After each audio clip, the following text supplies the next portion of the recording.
Horrific attacks like these are leaving people confused and searching for answers, asking how something like this could happen and what would lead to someone pulling out a gun, in one case at a protest. Joining us live now to help make sense of all of this is University of Oregon sociology professor and hate crime researcher Randy Blazak. Good morning, Mr. Blazak. Good morning. What do you make of this situation at Normandale Park? This guy apparently had real issues with protesters, with people on what he viewed as the left. Do you think radicalization plays any part in this, or is this just one individual's actions?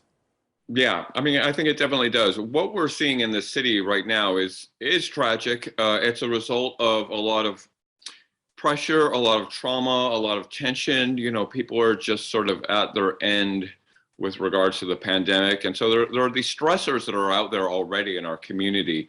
But there's also been an attempt to kind of radicalize people indirectly, not in person, but online and through social media, to create this division that we have. And we're seeing that, all over the country, but I think we saw it kind of play out in the worst possible way on Saturday, in which people are kind of being turned against each other. And we know that this individual was engaged in a lot of online interaction with the sort of right-wing media.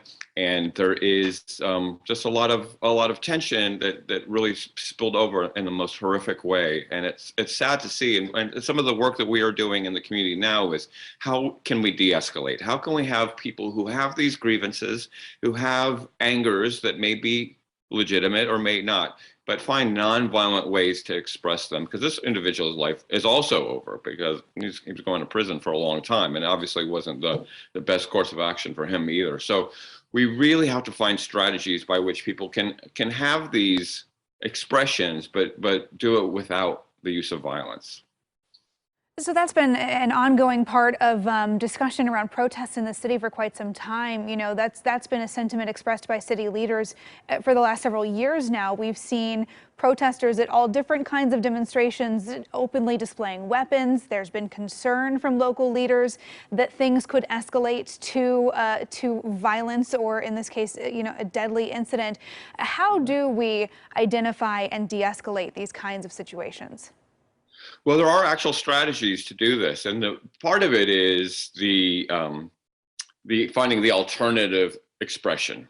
That violence is sort of a one-way street, and to give people sort of options by which they can express themselves that don't involve violence. There's just this kind of sad obsession with guns. I have to say, sad obsession with guns as a way of somehow expressing yourself or defending yourself. And so we have to kind of get people onto a different track, sort of a parallel track, to be able to have their views, have their expressions of their frustration about the world, but do it without violence. And we do that through credible messengers. We do that by having people who are believable to those individuals, who say, yeah, you've got a beef, you've got something to be angry about.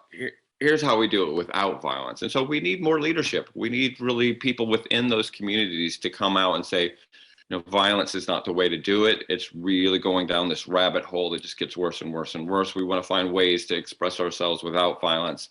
And we need people within those communities to step up and do it. It's not going to be from City Hall, or it's not going to be from, outside in the academic world. It has to be within those communities. People have to say, let's find a nonviolent way of expressing ourselves. Yeah, absolutely. And we have to end it there. Randy Blazak, thank you for your insight this morning. Sad situation, but it is a commentary on where we are, not only in Portland, but as a country. Thank you very much. Thank you.